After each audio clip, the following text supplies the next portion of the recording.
Troisième chose pour ouvrir le ciel, faites des semences. Amen. Il faut beaucoup semer.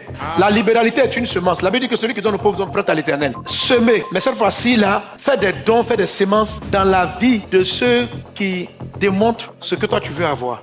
Amen. N'oublie jamais ce passage. La Bible dit, celui qui donne un verre d'eau à un juste en sa qualité de juste reçoit une récompense de juste. Celui qui donne un verre d'eau à un prophète en sa qualité de prophète reçoit une récompense de prophète. Je vais te parler de la foi qui produit l'abondance.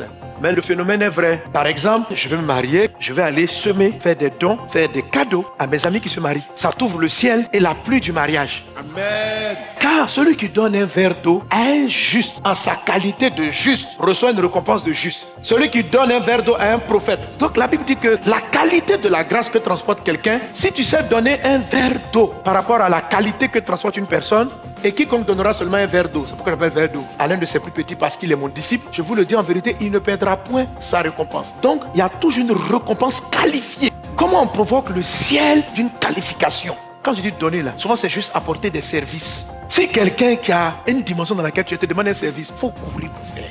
Amen. C'est un verre d'eau aussi. Amen. Vous me suivez? Quelquefois tu ne peux pas lui donner l'argent, mais tu peux servir. Que cette sagesse-là soit en toi dans le nom de Jésus.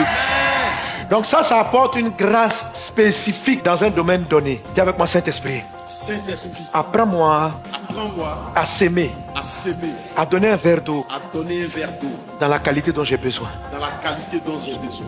Amen. Amen. Savoir semer dans la vie de quelqu'un, celui qui reçoit un prophète. C'est-à-dire, pour donner le verre d'eau, il faut même recevoir. Je suis toujours dans l'esprit du verre d'eau. Il faut recevoir. C'est-à-dire, il faut aimer le fait que Dieu l'ait béni dans ce domaine. Si tu as dans ton cœur le sentiment de jalousie, pourquoi Dieu l'a béni dans le domaine que moi je vise, c'est que tu as la mentalité des pauvres. Des gens qui sont là, qui critiquent d'autres riches plus que eux. Ils ne peuvent pas être riches. Regardez, hein, tous les gens qui vont animer les plateaux télé en train de critiquer là, ils n'ont jamais ce qu'ils critiquent.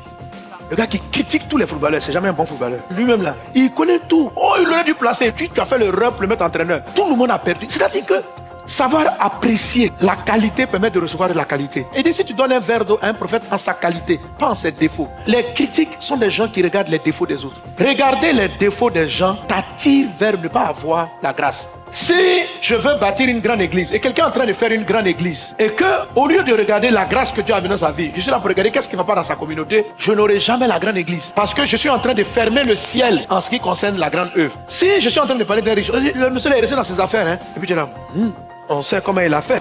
Tu étais là quand il a fait ce dont tu parles là.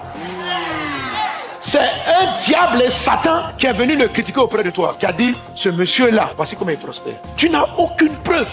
Et maintenant, c'est toi qui colportes. Mais pourquoi tu colportes ça? Parce que ton cœur est mauvais. Et que la réalité...